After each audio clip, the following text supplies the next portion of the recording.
Okay, this is Blake Sebring, and he wrote stories for the comments, and he obviously wrote a lot of books. So please give him your full attention. I get bored easy. I started writing. Well, first off, I'm going to talk about Roxy. Roxy's very special to me. She's a very special girl. She's one of my kids.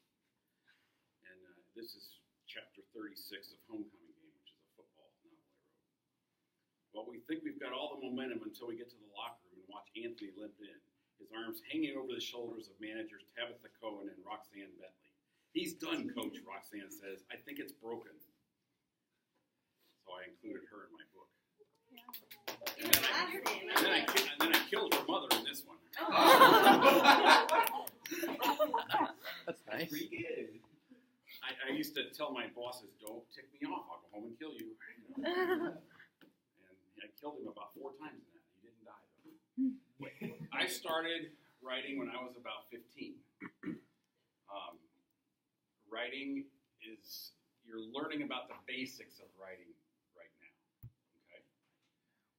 But the real writing goes on between your ears. It's always a battle between yourself and the story. Can you, I would encourage you to start by keeping a journal or a diary and write 5 minutes a day. Start off describing a scene that happened in school, maybe something that happened in lunch, maybe you describe the dress your teacher wore or one of your friends' outfits. Listen to your friends talk.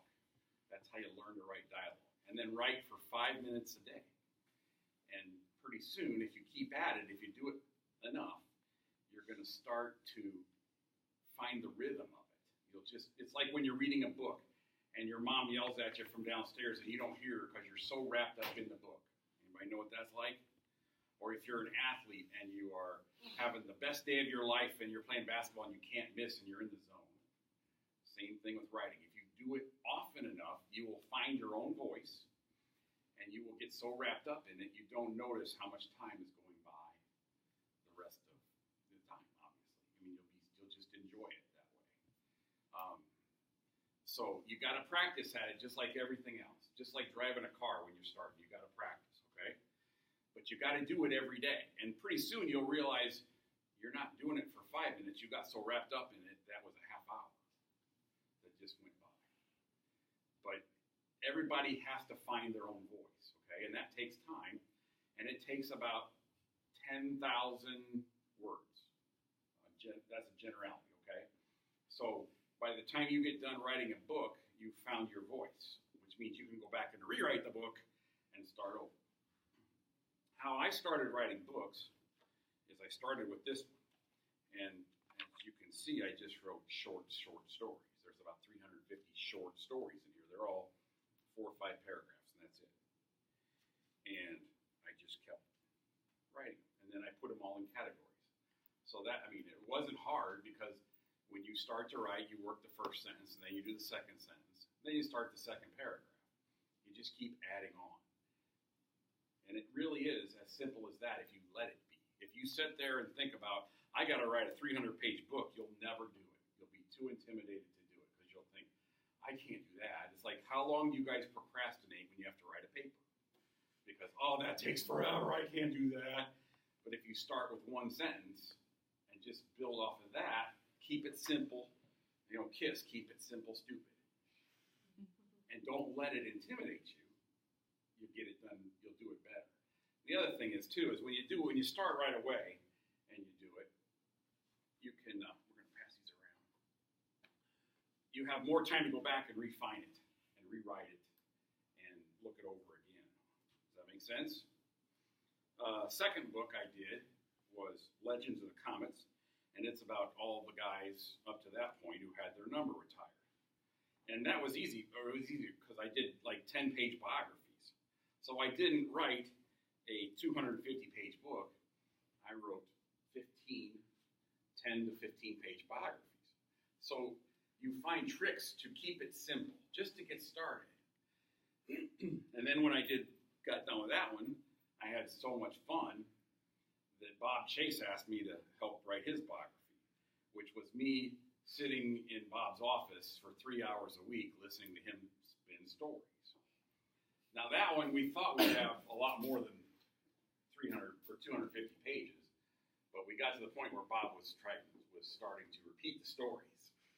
And I'm like, Bob, you told me this 3 months ago, but it's better this time, he'd say. And I'm like, yeah, and I'm not doing another 3 hours extra work.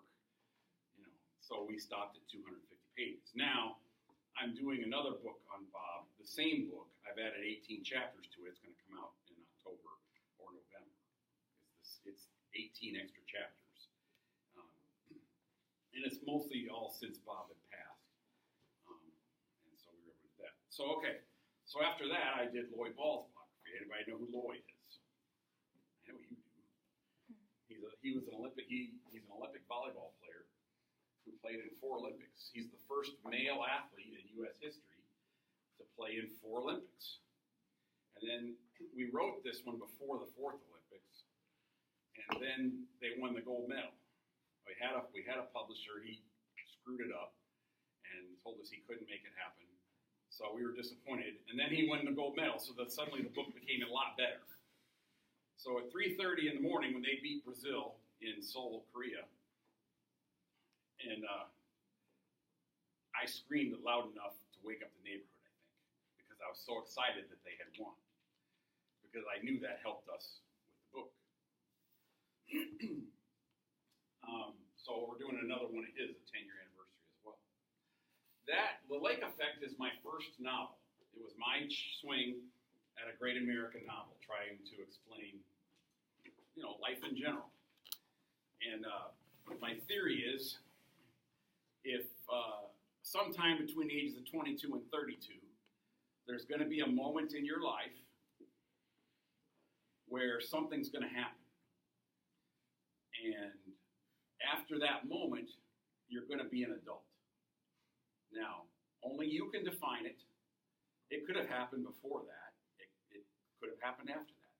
For my father, it was when he went to boot camp in the Army. For my mom, it was when she broke off an engagement. For me, it was when I quit a job in Sturgis, Michigan, even though I didn't have anything else lined up. For my cousin, it was when he was dating his now wife. They just started dating, and her brother died in a motorcycle accident. Well, that was just after her folks had gotten a divorce, so he ended up getting stuck doing all the funeral arrangements. For some people, it's when they have a baby. For some people, it's when they move away from home. For other people, it could be something funny. It could be something sad. You have to define it for yourselves. Like Mrs. Crawford, do you know what yours was? No, I don't know. Do you have children? No. Okay. When did you get married? 2 years ago.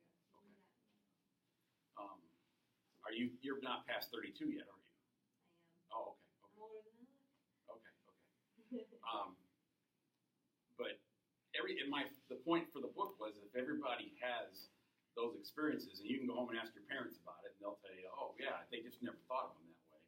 So my thought was it would be a really good novel, because if everybody has those experiences, how come nobody ever thinks of it that way? How come our parents don't warn us about it? And so that was how that started.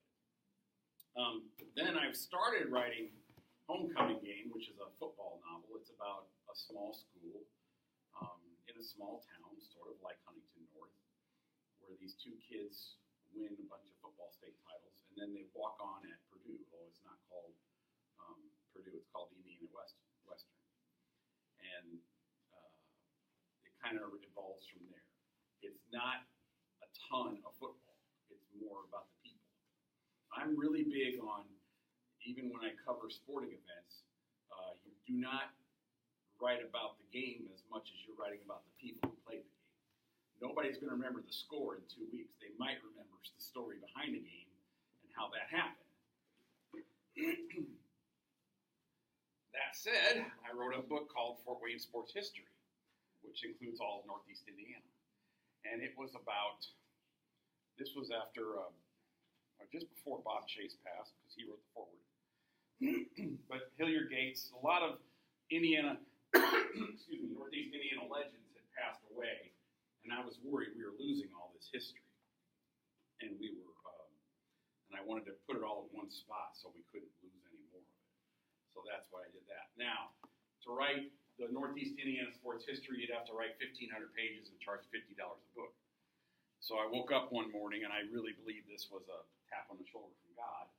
Okay, well, let's do a calendar, 366 pages, because you have to include a leap year day. Each day gets one page, 350 words. And that's the only way I could squeeze all that into a 450-page book, because there's a lot of other stuff in there, too. And so far, I published it in 2012, and everybody complains because I don't have this or that in it. I don't have Caleb Swanee in it. Well, he was in the 6th grade then. You know, he wasn't.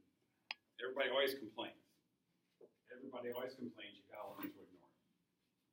After that book, I wrote Lethal Ghost, which is my first mystery, and this is about how do you hear about serial killers? Anybody? When they get caught. So why do serial killers get caught? They have patterns. They kill the same type of people. They're usually in the same area. They usually use the same weapon, and they have a timing, like full moon or something like that, something that triggers them. Okay. So what if there was a serial killer out there who didn't have a pattern? If he was smart enough to not have a pattern.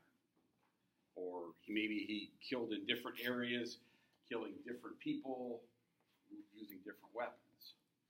So, because what makes mysteries are the bad guys. Just like what makes James Bond films, the bad guys. What makes Avengers movies or Marvel movies, it's the bad guys. It's not the good guys. It's always the bad guys. They got to have a credible threat. So that was how I came up with a credible threat for that. So I wrote that book, which Tara's mom plays a big part in. And right now I'm working on a sequel to that. I'm 10 chapters in. And I'm writing them in 5-chapter blocks. It seems like that's how it goes. I have really good ideas for the first 5 chapters, and then I get them done. I don't get them done. I get them on paper. And then I wait for a week or two, and then 5 more chapters pop into my head, and I do them that way. Right now, I've got the first 10 done. I've got plans for the next 5. Now, the thing you're going to learn if you want to be a writer, it's not what you write the first time. It's what you write the last time, because you'll go back and rewrite a million times. You know how your teachers tell you to proofread your pages when you write a paper? Don't do it immediately. Wait. Go walk the dog. Go call a friend. Go play a video game for a half hour. Go eat dinner with your family, and then go back and read it. Because what happens is you need to change your perspective. Okay? And if you change your perspective, you'll see what you actually wrote instead of what your mind tells you wrote. Like a lot of times when you do paper, I'm sure your teachers will mark up stuff and that, and you go, that's not what I wrote. Actually, that is what you wrote, but it's not what you meant. And that's an easy mistake to make all the time, okay? That's why they tell you to proofread your papers or have somebody else proofread, one of your friends trade papers that way. Does that make sense? Because you're still stuck on what you think you wrote, not what you actually wrote. My last book so far is called On to the Show. It's about all the guys who came through Fort Wayne who played in the National Hockey League or played in the Olympics or became NHL referees or announcers, that kind of thing. And then there's also a bunch of stories in there about guys who were in the NHL who came down and played in Fort Wayne on the way out. So, that was an absolute blast to write because I called all these guys and they all called me back within half a day. I mean, guys who didn't owe me a dime, guys who won Stanley Cups in the NHL and are gone. I mean, Kevin Weeks is now the broadcaster for the NHL Network. Mike Emmerich is the voice of the NHL on NBC, and he does all the Olympics and everything. Wes McCauley is the best referee in the world. Whenever there's the Olympics, the World Cup, the Stanley Cup, he's the guy making the calls. If there's a Game 7, he's the guy on the whistle. And he called me back. It was so much fun to talk to all those guys again. So they'd call, And we'd sit there and talk and shoot the bull for an hour. They'd want to know, what happened to this guy? Did those two get married? Did that guy's kid ever become a player? That kind of thing. And then I'd be like, okay, now I really need to work on the book. Can we talk about the stuff I need for the book? But it was so much fun shooting the bull with those guys. And I just finished a book. It's going to be out. I have a meeting with the publisher in 3 weeks. I'm not very photogenic. It's called Features in Faith. It's a story about all the faith stories I've written over the years and people's trials and tribulations and how they overcome things. I love writing conflict and drama and perseverance, and it turns out that 99% of those stories always have an element of faith in it, and I like to write about that. I'm also working on a book with Betty Stein, who is 101 years old.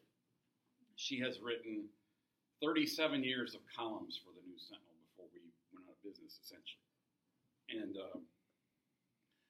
And so right now we're writing a compilation of her best columns, which sounds easy, except she's written more than 1,000 of them. And weeding through them to find the best 75 or so, that's really hard. It's fun. It's a blast to read all that stuff again. But trying to decide if this one's better than this one, and then you've got this stack over here still, that's hard. But it's really enjoyable to work with her, and we're both having a lot of fun with it. It's kind of neat to refresh your memory of some of those things. So, and I've got plans for at least 3 more. I recently lost my job when the News Sentinel eliminated our positions, and this is what I'm doing to stay sane too. Is writing. And speaking to classes. So I don't know if I can make a full-time living at that, but I don't know that I'm supposed to. We'll see. We'll see what happens and what God has planned. Here endeth the lecture. Who's got questions? Miss Roxy. What is the publishing process? Taking a gun and shooting yourself because it drives you crazy. I've had 3 publishers so far. The one I haven't met yet. The first 2 cheated me like crazy and cost me about $5,000 each. One of the questions I saw you had was, how do you select a publisher? You don't. They select you. And they're not going to talk to you until you have an agent. Same deal. You're not going to find an agent until they select you. So how do you do that? Well, this is my hobby. This is what I do for fun. I try not to worry about how many books they sell or I sell or if I find an agent or not. I just try to write as much as I can and then keep the fun part of it or drive myself crazy. Every writer out there is asking, how do I find an agent? That's all we talk about is to each other. Is how do you find an agent? Because if you don't have an agent, you won't have a big publishing company. And the big publishing company is how you get into the bookstores. Is how do you get into Barnes and Noble. There are some applications. Like right now, my stories are on Amazon because there's a publishing app on Amazon that allows you to keep control of your own work. So, and you get better return on the dollar than you do out of a company like a publisher. Yes. So for your cover pictures for your books, does the publisher typically decide that? Or is No, I do. I have a friend who I've worked with for 10 years who does it, and she loves doing it. She just loves it. So I let her, and I trust her, and she's great at it. So I also have a friend who named Andy Nichols, who Angel Newth is the one who designs my covers, and he's an artist, and he's drawing covers right now for Bob's book and for Loy's update too. So I like to use Andy too. And then I have a copy editor who used to work at the paper, Melody Foreman, and I use her, and I trust her too. It's taken me a long time to put together a team, but I really trust them, and that makes life so much easier. What's the difference between writing fiction and nonfiction, and which one do you like best? Fiction is much more challenging. There's very little scarier in the world than creating a whole world out of your head, and then handing the book to somebody and saying, oh, please like it, because you put so much of yourself into it. When you put nonfiction, you're putting so much of other people into it. Make sense? And you want to make sure they're okay with it. You don't want to, but when it's fiction, it's just you, baby, and you're the one leaving your neck out. Luckily, I have been blessed to get very good reviews. And like Homecoming Game and Lethal Ghost, people are mad because I didn't write the sequels fast enough for them. That's always a good sign. You want to, it's true, you want to leave them wanting more. So that's why I'm working now on the sequel to Lethal Ghost. I'm trying to take advantage of this time I have. Next question. Have you ever been, I don't know how Amazon works, but like, do they ever like reject you from a publisher? They or, don't. No, you can publish whatever you want. I mean, there are guidelines about. I don't know. I've never crossed them. I mean, pornography and whatever. I'm guessing. Although there are sections there for that, I'm sure. If they can make money off of it, they'll be good. So like, if they wanted to write a book, they could go Yeah. through the Amazon guidelines. Yeah. That's how I did it. I mean, that's how I did the first one. I mean, it took a little bit of time, and now Angel does it for me, and she's great at it. The hockey book onto the show was very difficult to do because it's got so many pictures and all the graphics in it. Those were hard to figure out. That took quite a while. That took 6 months probably to figure out. So yeah. Do they like take a cut of the profit or like? Well, the way it works is like, all right, if I have a publisher, say you don't have any control. They say what it's going to cost. They'll say what the shipping is and all that, and they'll tell you what you're getting back on it, which might be $1, might be $2 out of a $20 book. Amazon, you can set the price. The customer pays for the shipping, and if I have a $20 book, maybe it costs me $12 to produce it, so I get $8 back. Now you have all your other expenses like your copy editor and your cover artist and things like that. But the cool thing is you can say, "Hey, I wrote a book. It's on Amazon." A couple of my books have done really, really well. In Amazon always has to help. They always have these things called hottest books of the month, and it got 55 categories or whatever. It's more than that, I'm sure, where they rate them. The Homecoming Game was the #2 sports book for the month that came out, behind a short story by Stephen King. Okay, that was pretty cool. I got pictures of that I'm never giving away. Lethal Ghost was, I think, #3 in Hot New Mystery for a couple weeks. So, I mean, there's all kinds of things you can use to promote. And you're going to have to promote on social media because you aren't making enough money to do advertising, per se. You ask all your friends to read it and give you reviews and post on their websites and stuff. So you think you can make more money? Oh yeah, you'll make $8. Amazon? Like I said, you can make $8 to $10 per book off Amazon versus getting 1 or 2 from a publisher. Now the publisher will sell more, hopefully, but you don't know. And they always want you to make changes, and they want you to do this, and they want you to do that. And it's like that takes the fun out of it. It's work then. It's not a hobby. It's not. It's a very frustrating business. So, more questions. Come on, I know you guys had some good ones. I saw them. Do you still have all those?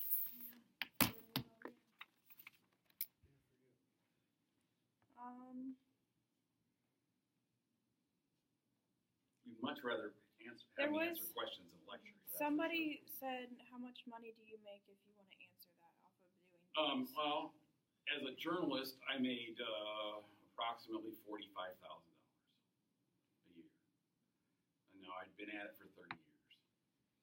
You're not getting rich as a journalist. You are doing it because it's a calling, just like being a teacher or a pastor, a first responder. You do it because that's what you're supposed to do, if that makes sense. You do it because you love it, but it's also because that's what you're hooked on. And it's a responsibility. I mean, you are responsible not only to your boss, but to the community and to the readers. It's not an easy job. It's harder now than it's ever been because there are fewer and fewer jobs out there. I've been unemployed for a month, and I've been looking for a job that's open that that I think I'd like or that fits me. And part of that is a problem because I love my job so much. I mean, I did it since I was 15, like I said, and I did it full time for 30 years. So I'm taking my time. I'm being patient, and we'll see what happens. So because of everything converting to like technology and like paperback books and stuff probably becoming less like popular, have you ever thought about writing a book that was all digital? No, all my books are digital. They're all on Kindle.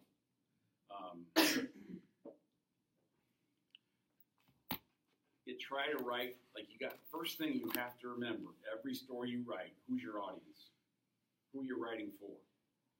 If I was writing just for you guys, I would consider going all digital, but I'm not. I'm writing for your parents and your grandparents too, if that makes sense. I'm sure your grandma, maybe she does use Kindle. My mom uses Kindle, but not very often. She'd rather have a book in her hands. Someday that's going to happen where it's going to be that way, but it isn't there yet. When you write an article for sports, do any of the players ever get mad or? Oh yeah, I've had players take a swing at me before. Oh yeah. One time 20 years ago, they won a game on a Friday night, and I wrote how crappy they played. And I said, if they're not careful and don't get these things fixed, they're going to go on a losing streak. And the next 2 days later at practice, one of the players was really mad. And he took a swing at me. And I ducked it and backed out of the way. And the trainer jumped in between. And I'm like, let it go. No, I wasn't. Yeah. And then they lost 7 in a row. And it's like, I wasn't a rookie. You know, I knew what I was looking at. I asked the coach, I said, was I that far out of line? And he goes, no, that's exactly what I've been saying to him for weeks. And I just recognized, I'd done it enough. I covered the team enough. I recognized what I was seeing. When they won the championship in 1993, they won all playoff games, 12 in a row. First time it had ever been done anywhere. In January that year, maybe February, I went to the All-Star game, and the goalie was just amazing. And this is in February, remember. They don't play the playoffs until April and May. I said, they're going to win the cup if he plays like this the rest of the time. And they won the cup. And he was the key. He was amazing. I mean, and I'm not trying to be a jerk and I don't look at it as predicting. I look at it as analyzing what I see, and I'm very careful about that. To me, if you're making predictions, they're more about you than they are what you're covering, and that's wrong. They're more about stroking your ego than telling what you really think is going to happen.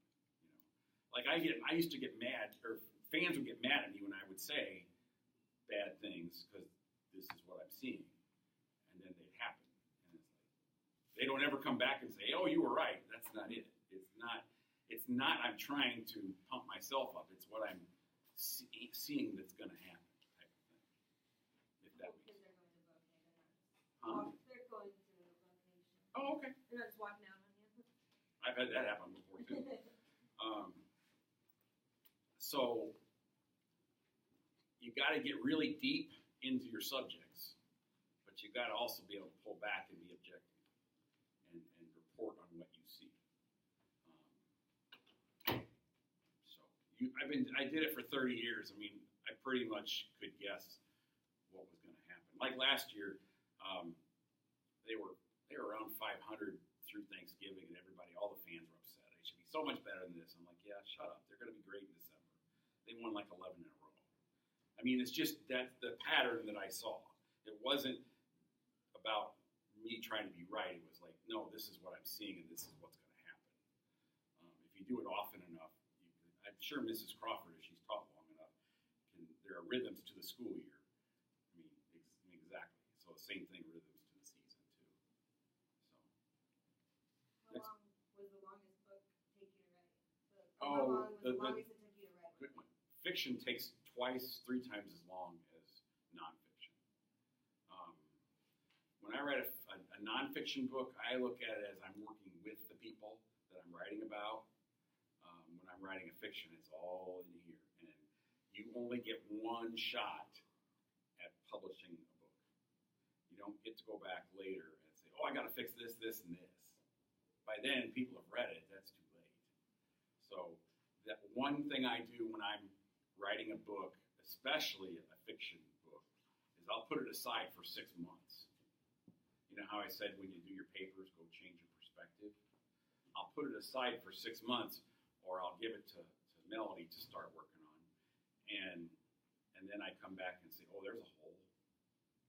Like in the sequel, my mom reads things as I go along, and she's the one who comes up with the best ways to kill people. It's scary. And she wonders why she doesn't have as many friends anymore. I don't know. But she found 2 pretty big plot holes right away in the first 3 chapters of the sequel. And it's like, oh, you're right, I forgot about that. So I was able to fix them. But if she hadn't found them, they might have gone through like that. And so, like, if you publish a book or a story you think is really good, you get one chance at it. So give it to 10 of your friends to read first, and then they can tell you what's missing, what do they like, what do they don't like, and don't take it personally. You ask them for help. Use them for help. On that topic, which one do you think would be worse? Writing a book that, like, there's a couple small plot holes that you didn't catch on to, but then beforehand you're like, man, this is going to be a breakthrough. Like, people are going to love this. Like, maybe you're writing a sequel to something. Or would it be worse if it's that book already exists and then you're writing, like, a screenplay for it or something to adapt it, and then you leave plot holes and the fans are mad at you for messing up the adaptation? I don't care about. This is a really hard thing to learn. Really hard. You have to build a small circle of people you respect that will help you. That those are the people you count on. Like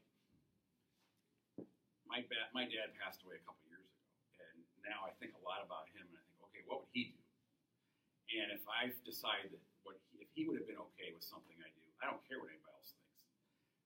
That's why you build your tight circle of friends for the books too. Does that make sense? Because there's going to be criticism no matter what. There's criticism for everything you write. All the time. I mean, period. That's the society we live in.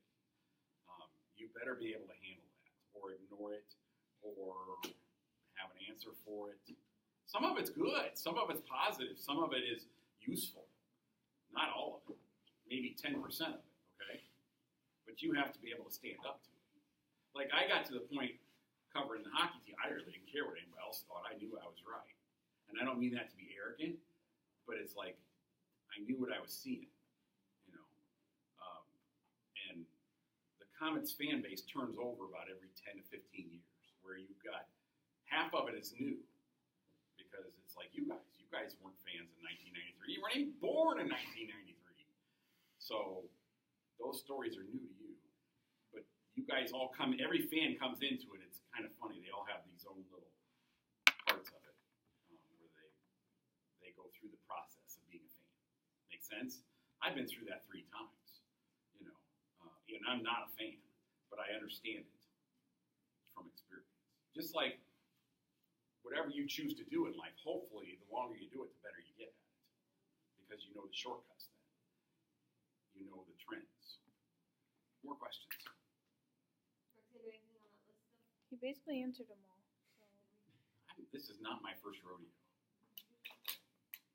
But, yeah. What's it like writing nonfiction? Nonfiction is tricky because, like I said, you're working with someone. And it doesn't matter what you think of it. It matters what they think of it. Does that make sense? You're telling their story. And they're the ones that have to live with it. Then people don't care that you wrote it. They have to be comfortable with it. They have to know it's true. And it depends the type of nonfiction you're doing. Are you doing a biography with someone? Are you doing a tell-all book? Are you doing like Bob Woodward? He doesn't care what anybody else thinks. He knows he got it right. He's got enough experience. He's done this often enough. His mistakes are going to be minimal if there are mistakes. But he's so meticulous, and he's got such a background, such a reputation. He doesn't care what everybody else thinks. You kind of get to that point. But when you're working with someone, it doesn't matter what you feel; it's what they feel, and they have to be good with it. Yeah. So when you look back at like all the stuff you've written, when you like put it into like one thing, do you look back at it as like how you did as an author and how other people looked at it, or like do you look back at it as how well you did with the writing and like how happy you were with it? That's where you go. You really do, because I'm not getting rich off of these. I'm not making a ton of money. I might make on my best book, I might make $5,000. And the fewer people read today, it's harder and harder to reach them. Does that make sense? So I do it for fun. I really do. It's my hobby. So that's why I do it that way. Does that make sense? If I'm not having fun at it, I'm not going to do it. So that's what you have to concentrate on. And it's a battle between yourself. It really is. It's a constant battle. I think if I'm covering the hockey team, I think about it constantly. It's like, it's so funny because fans think, okay, well, I've been doing this for 45 years. I know as much as the coach. No, you don't. The coach thinks about it 20 hours a day, every day, even the off season. The coach knows more about it than you will ever know. I don't care if you're a former coach. You don't know these individual players. You don't know their strengths and weaknesses. You don't know how to motivate them individually or as a team, and he knows that. The best coaches are always questioning themselves. The best writers are always questioning themselves. How can I do this better? What can I try that's different? When I wrote Homecoming Game, I wrote it in all active tense. Instead of said, I used says, or chuckles, or all active tense. And I did it on purpose because I wanted, there's a cliffhanger at the end, and I wanted people swept up in the cliffhanger that they were actually living this and reading this in real time. Does that make sense? For Lethal Ghost, I wrote the bad guy in first person, which was a blast to get inside his head, which I just gave away part of it. Never mind. And then I wrote the rest of it, the good guy in third person. And I alternated chapters.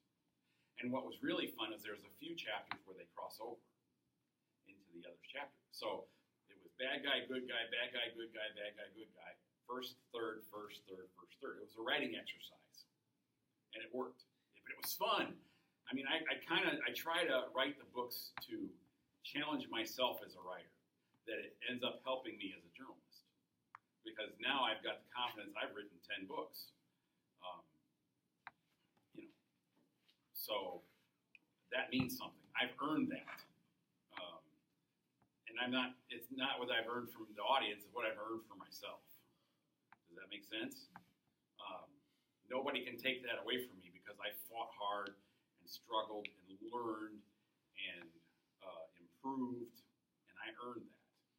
Whereas now, some people, friends mostly, they can't wait to see what this next book's going to be. Because they want to read it because it's a sequel. Because I left a cliffhanger at the end of Lethal Ghost. So, but you can't take that away from you. It's just like if you put the time in to practice something and you become really good at it, that doesn't just go away. You've earned that. Does that make sense? It could be anything. How much time have I got? Yeah, like 4 minutes. Okay, I'll start with this. Everybody says that writing is dead today, or it's diminished because fewer people read. Everybody watches movies. Everybody watches TV shows. Everybody listens to the radio. Every day, Mrs. Crawford comes into class. She's a writer. She's a creator. Writing is creating. It's you guys have heard this before, huh? Somebody's got to do all those things. Somebody's got to write the stories of the future. That's on you guys. It's not a burden. It's a challenge. Somebody's got to do those things. somebody, every time the person goes on the news to read a story, well, somebody had to write that. You know, somebody had to do the investigation, do the digging on it. That could be you guys. Don't get discouraged. It's an ever evolving profession. Okay, it always changes. Somebody's got to write video games. No, they don't just produce them out of thin air. Somebody's got to write songs. Somebody's got to write TV shows. That's writers. You're a creator more than a writer in some ways, but your tool is writing. Does that make sense? So don't get discouraged. Give yourself time. It's going to take time. But if you love it, the time's going to fly. Okay? Find something you absolutely love to do, because you're going to do it for 40 years. You better love it. Okay? And if you don't make money, that much money, but you love what you do, it's all worth it. It really is. Because you're going to be happy. Money is not, your parents will tell you, money's not the end all. It really isn't. The older you get, the more you realize that. Be happy at what you do. Work at it, but be happy. Any last questions? Find your calling, folks. Find what you're supposed to do and love it and invest in it. You get more out of it the more you put into it. That really is true. How many, you said you're gonna write a sequel to the Week of Ghosts. Are you gonna do like more than that? Like It'll be a series? trilogy. Yeah, you're gonna do a trilogy? Yeah, I have the trilogy planned out. So the cliffhanger in the second one's worse than the first one. Oh boy. Yeah. Oh yeah, people are gonna be mad. But it really drives the story forward too. I think you can. Yeah. This might sound like not like stupid, but I play Dungeons and Dragons and I'm Okay. a dungeon master, so I'm constantly Yeah. looking to create stories. So Right. do you think it'd be easier if I started out with the story and went from there and kind of winged it, but like kind of writing it out, or just make the whole plot, but and then go into later? What works best for you? At the moment, I've kind of just been winging it and then going into more detail. See, I don't think you've been winging it. Okay. I don't. I mean, I'm serious. I don't think you've been winging it. You may think you've been winging it, but you've been creating it, right?